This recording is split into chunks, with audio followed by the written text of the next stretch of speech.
Hello and welcome to another Betfred Sports video right here in the Quest Media Network studio. Peter, the big news this week, we know who's facing each other in the Super League Grand Final set for this Saturday, October 9th at Old Trafford. It's going to be Catalans Dragons taking on St Helens, and here at Quest Media Network we've got a ticket giveaway. We've got 5 pairs of tickets for the fixture, and all you have to do is answer this question. So, which team could win 3 times on the bounce in the grand final? That is the question. That's all you've got to answer, and further details can be found on questmedianetwork.co.uk and in this week's Tameside Reporter. So, Peter, like I just said then, this fixture on Saturday, it's going to be a cracker. And you and the people at Betfred, you kind of predicted it, didn't you?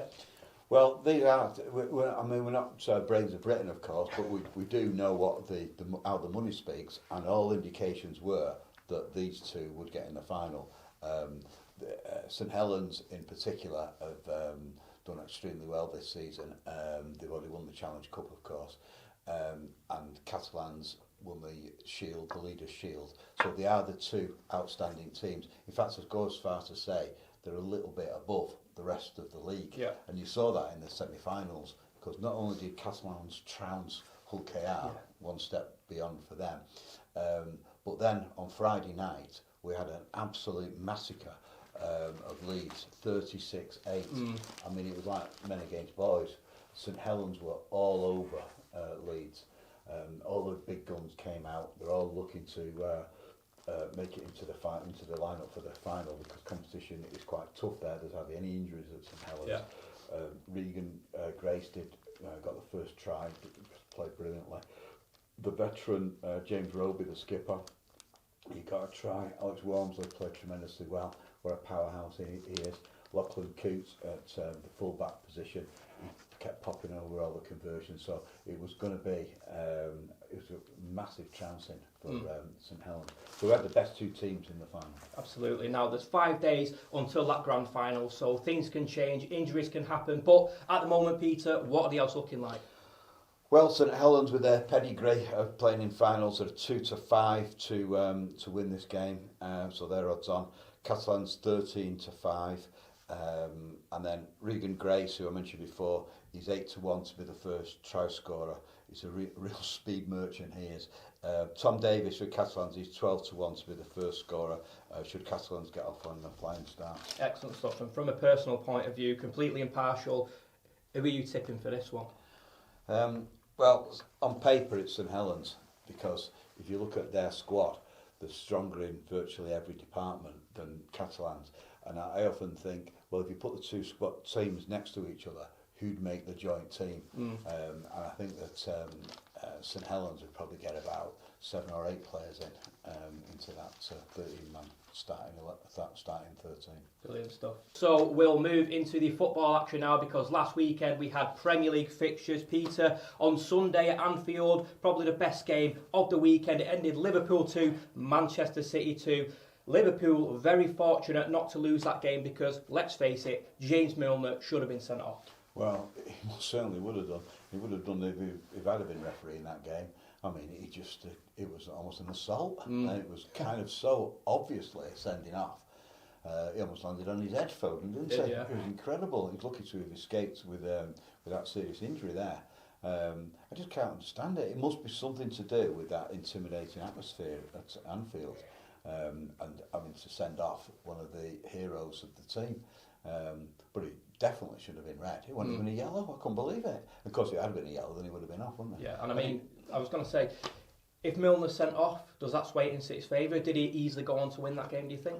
Well, frankly, they should have won it in the first half, and if they had Harry Kane, they would have done, because they weren't getting onto in front of goal. They weren't making the most of their excellent approach play. Yeah.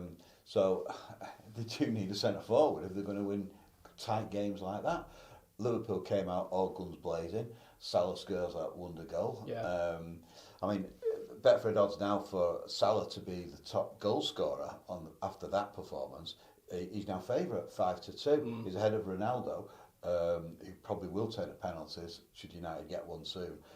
He's 11-4 to be the top goal scorer. Lukaku, not playing as great as he was at the beginning of the season, he's 3-1. Vardy, 12-1. Harry Kane, I'll keep going on about, is 14 to 1. Antonio at West Ham, he's coming at 20 to 1. He's been cut quite dramatically as well. So there you go with the top goal scorers. There we go. I mean, we're only 3 days into October, but you look at Mo Salah's goal, it could possibly be the goal of the month already. So we'll take a look. 24 hours earlier at Old Trafford, Manchester United won, Everton won. Well, it was a disappointing performance. I mean, I thought that Everton kind of did a United on them, sucking in all the pressure, and then a fantastic breakaway goal from Townsend like that. I mean, it was just supreme. And United just don't seem to have got it right. They seem like they're a team of great individuals, and I mean great, with Ronaldo and Cavani and others, but it just doesn't seem to get that starting lineup right, and they don't seem to be gelling as a unit. And Everton, with all those injuries they've got as well, could have snatched that quite easily. I think Solskjaer, the pressure is mounting just a little bit now on him. But I know the boss, Fred Dome, wants United not to knee-jerk and stick with him, and he's a massive United supporter. So it is looking tough for him. He just could do with, I think this international break next weekend has come at a good time. He can regroup and he can start getting some of the best out of those excellent players. Absolutely. Now, at the time of recording, down at the bottom end of the table, Watford are struggling, just sacked the manager, and Claudio Ranieri set to be appointed as the Hornets' new boss. But you look at him, you look at his record. If Solskjaer was to go, do you think that would be a great sign for Manchester United? We know that he's going to sign for Watford, but is he not the kind of person that United should be appointing as a manager with that experience? Well, I think he's more of a figurehead, and he's getting on a bit now. He's well into his 60s. But experience can play a big factor. But I don't think United will remove Solskjaer in the immediate future, because they are like third or fourth in the league and they're doing pretty well, aren't they? And they're not out of the Champions League, so I do think they'll stick with him, and they've invested a lot in him and in the team he's chosen. You make a good point, because while there's been a lot of criticism aimed at Solskjaer, they are still fourth in the table. I mean, you'd think, judging by performances, they'd be lingering, say, 12th, 13th, wouldn't you? It's just that expectations are so high at United. If you saw, as we did, the Liverpool City game, you can see those two are a class above, a bit like Castellans and Saints in the Betfred Super League. They are well ahead of the rest of the pack. I thought Chelsea might be up there. They're probably next in line. I mean, what I've just said there are reflected in the Betfred odds to win the Premier League outright, because City now back in, odds on, they're 10 to 11 now to win the league. Chelsea 5 to 2. Liverpool, still a good value, I think, there, 4 to 1. United drifted a little bit there. They were now 16 to 1 to win the title. And you mentioned about the bottom. Well, Betfred have Norwich out and out favourites, still not won yet in the Premier League, 1 to 4. Newcastle 4 to 6. Steve Bruce under tremendous pressure, got beaten again, this time at Wolves. Watford 5 to 6. As you say, changed the manager. But Burnley are in there now. They're four favourites to be relegated, 11 to 10. Then we've got Palace and Southampton.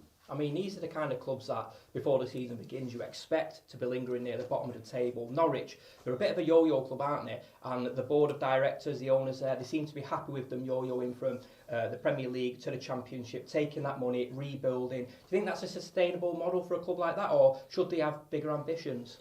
Well, if they had ambitions like United, they'd be changing the manager every week, wouldn't they? But I think it's kind of what's expected at Norwich. The fans seem happy enough with how it's going.